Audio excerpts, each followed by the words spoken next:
Friends, ಬೆಂಡೆಕಾಯಿ ಇವತ್ತು ಸಾಸಿವೆ ಮಾಡ್ತಾಯಿದ್ದೀನಿ. ಒಂದು ಬಟ್ಲು ಬೆಂಡೆಕಾಯಿ ಒಗ್ಗರಣೆಗೆ ಸಾಸಿವೆ, ಜೀರಿಗೆ, ಇಂಗು ಒಟ್ಟಿಗೆ ತೊಗೊಂಡಿದ್ದೀನಿ. ಒಣಮೆಣಸು ಒಗ್ಗರಣೆಗೆ, ಕರಿಬೇವು ಸ್ವಲ್ಪ, ಆಮೇಲೆ ಅದಕ್ಕೆ ಸಾಸಿವೆಗೆ ಕಾಯಿ ತುರಿಬೇಕು. ರುಬ್ಬಿಟ್ಕೊಂಡಿದ್ದೀನಿ ಕಾಯಿನ. ಈಗ ಬೆಂಡೆಕಾಯಿ ಫ್ರೈ ಮಾಡ್ಕೊಂಡು ಬರುವ.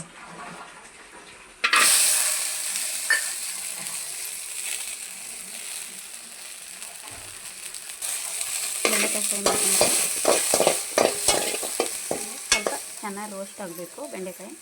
ಮತ್ತು ಸ್ವಲ್ಪ ಅಂದರೆ ಲೋಳೆ ಬಿಡಬೇಕಲ್ವ, ಹಣ್ಣು ಎಣ್ಣೆ ಹಾಕ್ತಾಯಿದ್ದೀನಿ.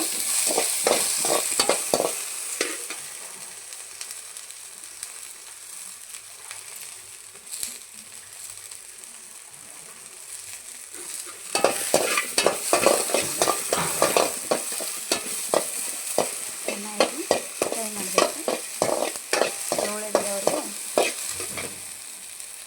ಫ್ರೈ ಮಾಡಬೇಕು.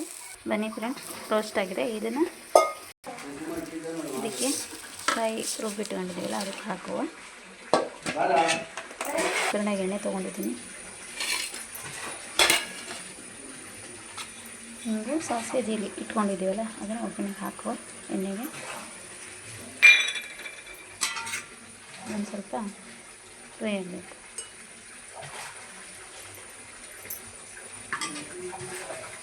ಆವಾಗ ಫ್ರೆಂಡ್ಸ್ ಉದ್ದಿನಬೇಳೆ ತೋರಿಸಿರಲಿಲ್ಲ, ನಾನು ಉದ್ದಿನಬೇಳೆ ಹಾಕ್ತಾಯಿದ್ದೀನಿ ಟೇಸ್ಟಿಗೆ. ಅಂದರೆ ಹತ್ತಿರ ಚಟಪಟ ಅಂತ ಸಿಡಿತಾ ಇದೆ. ಇವಾಗ ಒಣಮೆಣಸು ಹಾಕುವ.